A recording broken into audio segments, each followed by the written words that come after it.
If someone came up to me and was like, your body is gold, I wish I looked like you, do we not go, yeah, you're right. Like, I should be happy with what I've got. Why is that not a thing? Asking for a friend.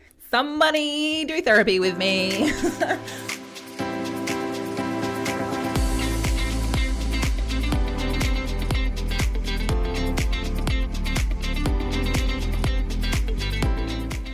What's up, guys? Welcome back to another episode of the JD Remedy. Thank you so much for tuning in this week. I'm so excited to be back on the potty today. I have had a lot of thinking, a lot of people coming to me for advice, and just, when you have an idea, the universe has a way of bringing all the information to you. So I really want to talk about confidence today and self-love and self-worth. I know you might be thinking, Jade, is that not the whole purpose of your podcast? It is. However, you guys know me. If you've been listening for a while, I like to talk about my own personal experiences, and obviously as a self-love and confidence and empowerment coach for females, I come across a lot of different scenarios and questions and things throughout my week in my job. So I have a lot of realizations and stuff that I want to share. And thankfully, I have this program, or not this program, I have this platform with you guys to do that. So super excited. Going to be super raw and authentic with you guys today, but hopefully you leave this episode today feeling a little bit better about yourself. You'll have some aha moments. And if it ticks your brain enough, hopefully some questions. And I will leave some space for you guys at the end. I'm talking like this is a live fucking seminar or something, and I'm going to take questions at the end of this podcast. No, as always, I will give you guys the platform to ask me questions is where I was going with that. So I'll plug all of the socials and everything at the end. So make sure you stick around to the end to find out how we can get in touch if you need some support or you have questions. Okay, before we get into today's confidence topic, let's go to recommendations. So if you're a big festival goer like me, you will find this one very interesting. I found a documentary on Binge. I believe it was on Binge, if memory serves me well. Here's a recommendation, but I can't remember where you can watch it. Have fun. Oh, okay. So it's actually on Netflix. Okay, I found this. Guys, okay, this documentary called Woodstock 99. Trainwreck Woodstock 99, and it's on Netflix. Okay, now I have always thought of Woodstock as this peace and love, like beautiful time in the 70s. I think it was this incredible festival, just like hundreds of thousands of people coming together, like smoking weed, no worries, peace and love, let's all support each other kind of feel. I didn't realize that the creators, the founders of the Woodstock Festival actually recreated Woodstock a couple of times. I just thought there was one Woodstock. It went down in history. That's it. But my friends, they tried to do it twice. The second time they did it, the weather was horrendous, like mudslides and just awful, like Splendor in the Grass this year. So that didn't work to plan, right? And apparently they lost a lot of money. So in 1999, they wanted to redo the festival, but just as big. And I think like in the festival owner's mind, it was definitely to make profit. Like they needed to make profit at this festival or Woodstock was over. So right from the get-go, the documentary around Woodstock 99 was that the original theme and reason for the original Woodstock being peace, love, unity, like everybody is supporting everybody kind of went out the window, and it became about consumerism and, the politics behind all just fucking money pretty much. And there were some incredible artists at this Woodstock lineup. And it definitely being in the 90s, there was a different feel. It was a different time. There was a lot more of that stereotypical like frat boy presence. Just people fucking getting hammered. And I think in the first day it was fine, and then a lot of things started to go wrong at the festival. The water was polluted with like feces, so the water that people were drinking and showering in was polluted, and festival goers found none of the toilets were clean, so it was just like shit everywhere. People were not allowed to bring their own water in, but the prices of food and water and drinks in the festival was like astronomical. If you think back then, I think they were saying outside of the festival back in those days, like 1999 was fucking 100 years ago, was like 30 cents, I think, for a bottle. And in the festival, they were charging $7 for a bottle. And by day 3, I think a bottle of water was like $16. So all these things started to add up that the festival really wasn't for the people.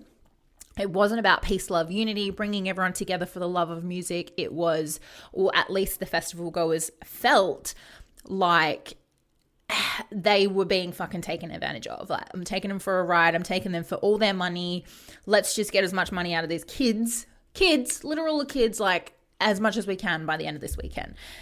And everyone was just fucking exhausted from heat exhaustion. For some reason, they held the festival for 250, 300,000 people in a military base, which was on a like bits of concrete, bits of tarmac. So not only was it scorching hot, but obviously the heat was bouncing off tarmac and concrete. So they were even hotter, and no one could afford water. They couldn't drink the water because it was nasty and people were just getting really fucking fed up. And I think Saturday night and then all of Sunday, there was just absolute chaos. Like people were rioting, looting, there was like fights breaking out, they were damaging festival property, they tore down like all the really high speaker stands, like the towers that held all the speakers, and pulling down the infrastructure of this festival. And unfortunately, there was a lot of sexual assaults that happened in the festival. Like they were really low on security. So people were just fucking doing whatever the hell they wanted. And right at the end, for some reason, they thought it would be a good idea to give 250,000 people a candle. They say the festival organizers said the intention was everybody would light a candle at the end of the 3 days in memory of, the Columbine High School massacre had just happened, like a shooting massacre. And gun violence was like a really big thing. It had just started becoming a really big thing. So they were holding, like lighting candles for the people that had passed away from gun violence. And for some reason, they thought giving that many people a candle after they had been treated like shit the whole weekend, probably starving to death, hungover, like hadn't had a proper drink of water, heat exhaustion, they gave them lit flames. So they lit the festival on fire. Literally, they started making fires. They were throwing wood in the fires. There was like fucking fire after fire after fire. And then you can imagine 250,000 people together leaving the main stage, pissed off. Like, the festival's finished. I'm fucking starving.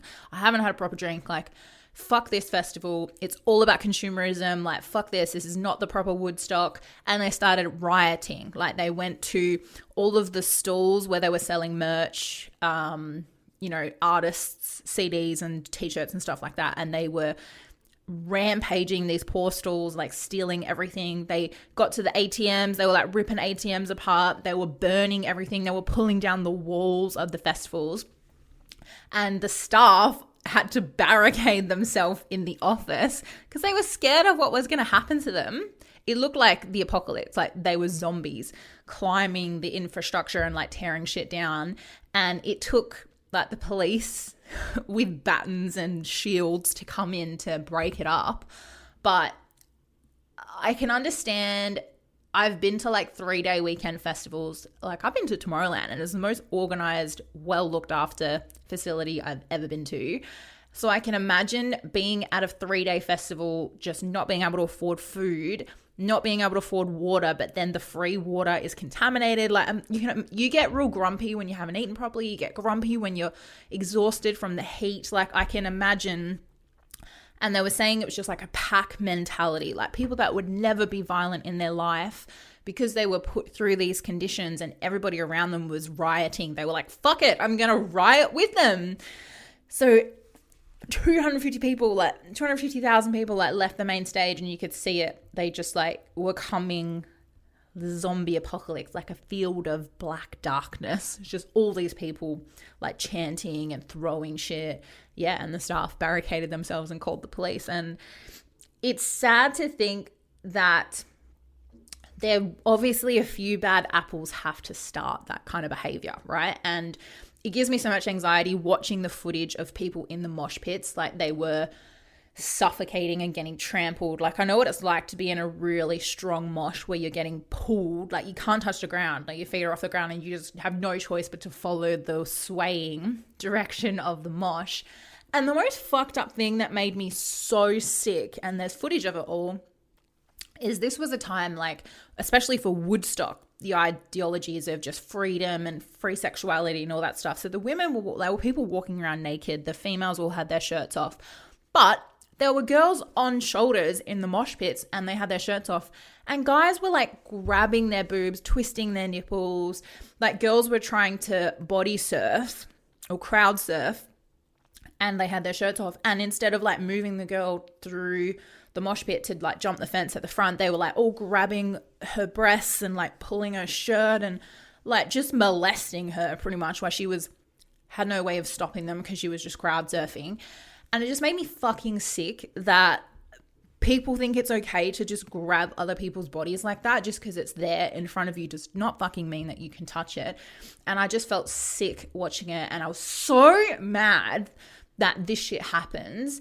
And I just felt awful for the girls. And, you know, obviously when the festival finished, it came out that there were sexual assaults in the festival grounds and no one did anything to stop it. And some other major shit happened, but I think you'll definitely have to watch the documentary. And it was just an eye-opener. And it's really upsetting that for something that was so contrasted to the original Woodstock, you look at the footage, like everybody's just so chill. And they were saying the music obviously was very different because, you know, 90s was all about rock and roll and like heavy metal and hard, aggressive music.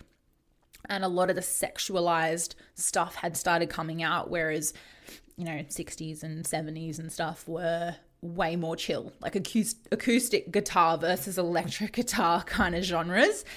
And the artists that they had on, like you could see they were amping up the crowd and people were just fucking going mental. And yeah, I highly recommend it. Some parts are really hard to watch, but I'm just very interested in like the whole festival scene, and it's really unfortunate that it could have been something so beautiful. And imagine going there in 1999 knowing that you are a part of like Woodstock history and you're going to this beautiful peace and love festival and it fucking turns out to be Fire Festival. Like not at all what you're expecting, right?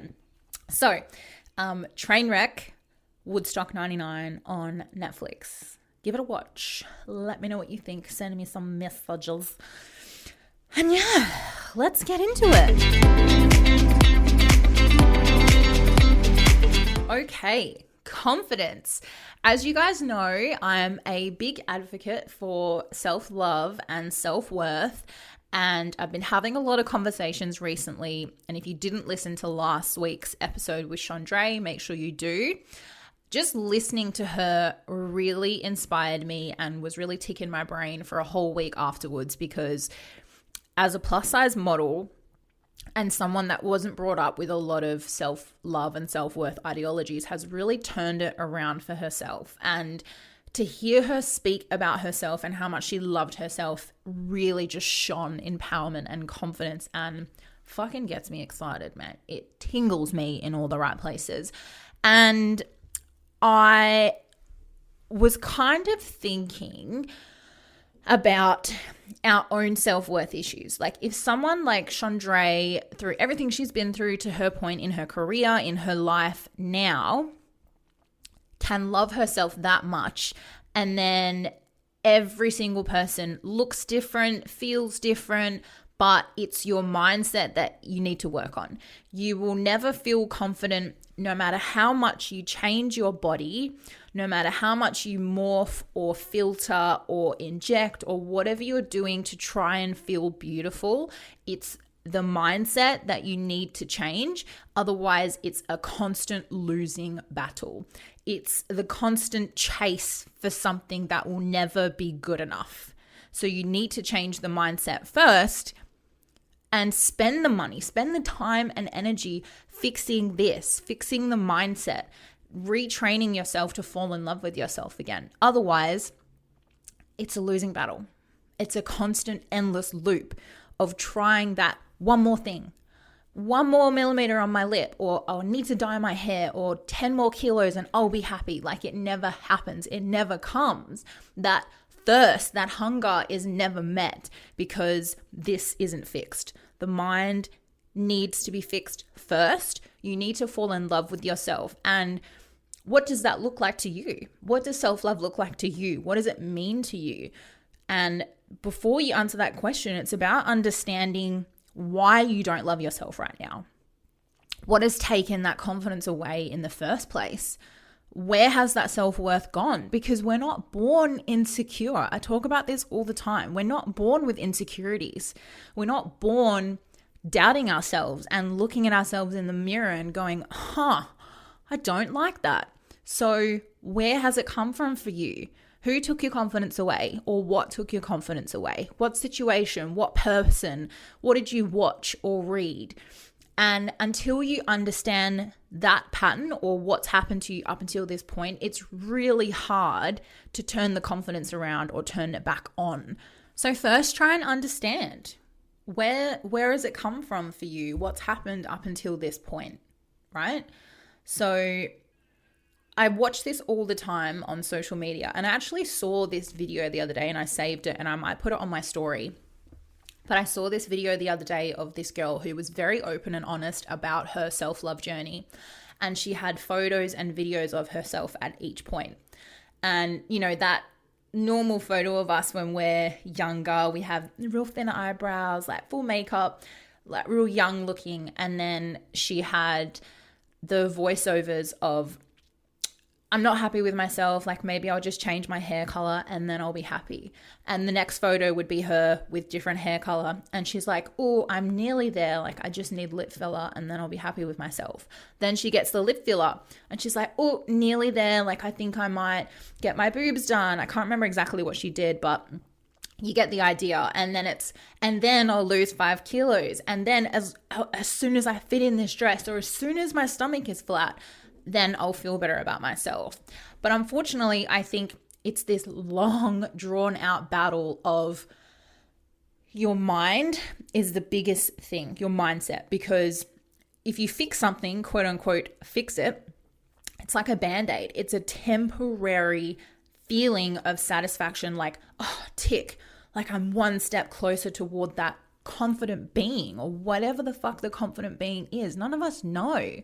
It's this constant battle you're going to have with yourself. And it's like, if you don't fix your mindset first, if your mindset in your subconscious is, I don't value myself, or I don't love myself, I'm not worthy of love, I'm not worthy of happiness, or whatever that belief system is subconsciously, it will always overtake that surface level Band-Aid of fixing yourself in the moment. So you'll always have something you're not happy about. Even if you right now don't think you're fat, you just want bigger boobs, you'll fix your boobs, quote unquote, fix your boobs, and then you find something else to pick out. You might go, now I want my waist to be smaller, or now I want my legs to be skinnier, or whatever it is. You will always find something new. And this is the case with me. If I look back on my confidence and self-worth journey, there has always been parts of my body that I'm not happy with. And now I can look back, I used to be self-conscious about that. Now I don't give a fuck. But now I'm self-conscious about things that I was never self-conscious about 10 years ago. Like, it's a constant battle of fixing things on your body. And to me, I have either been self-conscious or loved part of my body based on what was happening around me or what people told me. I love parts of my body now because my current partner loves them. It's like his thing. He loves girls that have X, Y, and Z. And not that that matters. That's not anything bad to my partner. It's just in my head that makes me feel good because I have that, if that makes sense.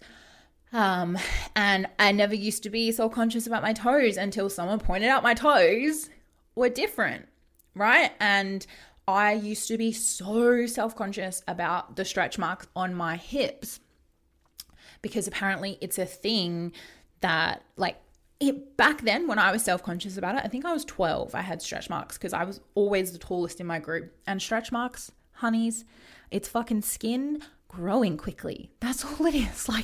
That's Mother Nature. You cannot do anything about that. You can't prevent it, right?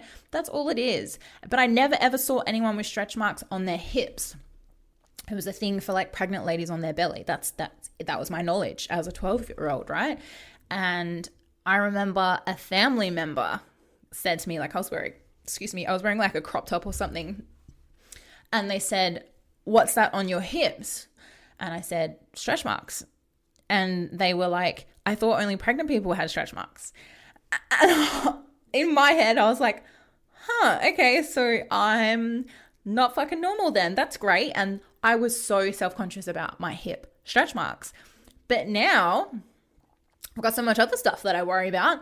I completely forget that I have hip stretch marks. They're not even a thing to me. I literally don't see them. I could take a photo in a bikini and that is not what I look at all. I do not give a fuck that I have stretch marks.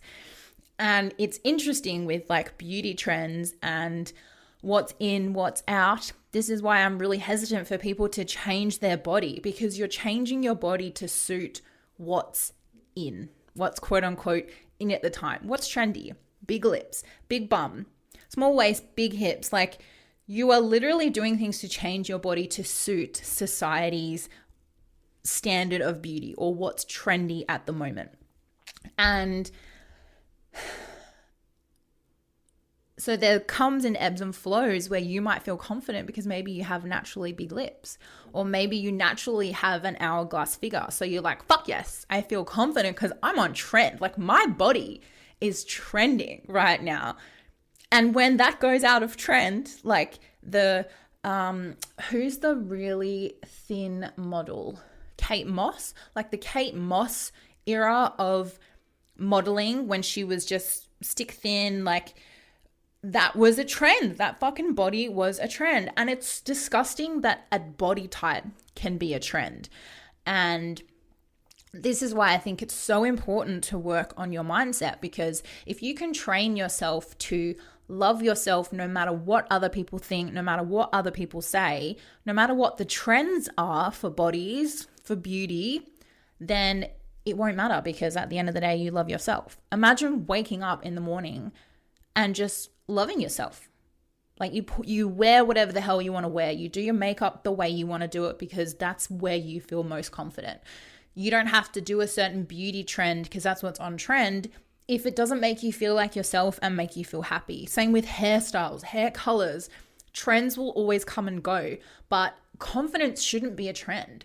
You shouldn't have to morph yourself into whatever the trends are to force your confidence. And I think that's why a lot of people feel self-conscious or doubt themselves, because they don't fit the beauty standards at the time. They don't fit with what other people are saying is beautiful or sexy or whatever it is. And you shouldn't have to morph yourself to fit those ideologies. You should just fucking love yourself for the way you are. And I'm being super raw and authentic. There are things that I get self-conscious about, right? And I want to talk about this. My recent experiences have been, and I just want to preface, confidence is an ongoing thing. And like we spoke about last week's episode, you'll have those moments where you doubt yourself, and that's okay. It's like mental health. Some days you're fine. Some days you're fucking crashing and burning, right? It's the same with confidence and self-love. If you have those really empowering days, great. But don't judge yourself if you start to slip back into self-deprecation or you slip back into that self-doubt, it's okay. Like, you're a human fucking being. As long as you're working on it and taking care of yourself and being gentle on yourself, never ever criticize yourself, never judge yourself. You know, you're a human being and you're beautiful just the way you are. So be gentle with yourself. It's been a hell of a journey. How do you feel about yourself right now compared to 10 years ago? Vastly different, I hope. And in some ways good, some ways bad. Maybe you picked up new self-doubt habits, but maybe you've improved your confidence in other areas. And this just isn't just about your body or the way you look. It's about your mindset. It's about your career, your relationships, your personality. Like, were you super immature 10 years ago and now you're a kind human being? Did you you had no voice 10 years ago and now you're super confident and assertive? Like, what are you proud of? What are you working on? And how have you improved? Not just physically as well. But I wanted to preface that before we move into this age thing that's coming up for me, right? I'm lately, and I pride myself on always being some sort of confident and proud of myself. And now that I'm getting older, the big 3-0 is creeping up. I am discovering new things that I'm self-conscious about. And I wouldn't say self-conscious, like I don't really care about it, but it's things I'm starting to notice. And that is things with age. Like, I've had gray hair since I had my first gray hair when I was like 17. So my mum was gray really early, but obviously added stress that I went through and everything. My roots are gray. It's something at the age of 29 that I have to fucking maintain every month. Let me just correct myself. I don't have to maintain. I don't have to do anything, but I want to, because society has made me feel like it's not okay to have gray hair at the age of 29. Like, when you're fixated on something on your body that you're not confident about, you look at it in everybody else. Like, if you're self-conscious about your nose, you will look at other people's noses and compare and go, I wish I had her nose. Her nose looks great. Why does my nose look like that? But with me, with my gray hair, like, I look at all my friends and I'm like, you don't have to dye your hair once a month. Like, I look at Kim Kardashian on the Kardashian show, and their hair looks great because there's no brown spray in their hair. There's no like little grays sprouting, not that they talk about anyway, but like, you know what I mean? Like, you focus on things that you yourself are self-conscious about. So me, I've noticed, like, I've always had big eyes and like high arch eyebrows, and the elasticity in my goddamn face, I think that's what it is, fucking gravity, is taking a hold at my age, and my eyebrows are starting to like not droop, but they're not as springy. So I'm starting to get hooded eyelids, and that's not the bad thing. I'm not saying that's a bad thing. It's just not what my face has ever looked like. So I'm now consciously aware that gap between like my brow and my eyelashes is getting shorter because my skin is becoming less youthful, if you like. And that's just something I've noticed about myself. So now I'm like, fuck, confidence and self-worth comes in like milestones and ages, right? So I've worked so hard to love myself up until this point. Now you're telling me my whole body and face is going to start changing. Like, I did not sign up for this, right? No, I've done too much work to fall in love with myself just the way I am. And now you're telling me age is taking over. Like, what is this? And I wanted to talk about it because it's a very real feeling. And I also acknowledge that with pregnancy, my body is going to completely change. And hats off to all the fucking mamas out there that are on their self-worth journey, because I'm dealing with aging and I haven't even had a baby yet, and I know your body changes. So I want to fucking take a hot mignola to take my hat off to the mamas out there that are feeling confident in their skin and working on themselves and their self-worth and confidence if you've had bubs, because it's a whole other spectrum of things to try and deal with. Like, as women, I can only speak for women. I'm sure men go through it too. But as women, there is so much pressure put on us to look a certain way, to feel a certain way, to fit a certain size, a beauty standard, a body type, or whatever. And then we naturally age. Our bodies naturally change to fucking give life on this planet. And it's like we're already chasing or on this battlefield of confidence and self-worth and trying to fit your ideologies. And now you're telling me I'm aging and I'm gonna have babies? Like, what is going on? So that's what I'm saying. Like, it's so hard to keep up with everything. The biggest thing is your mindset. And I know I keep throwing it out there, like, just work on your mindset and you'll feel better. I know it's tough, but I think the biggest thing I'll preach is awareness precedes change. Like, why don't you feel confident?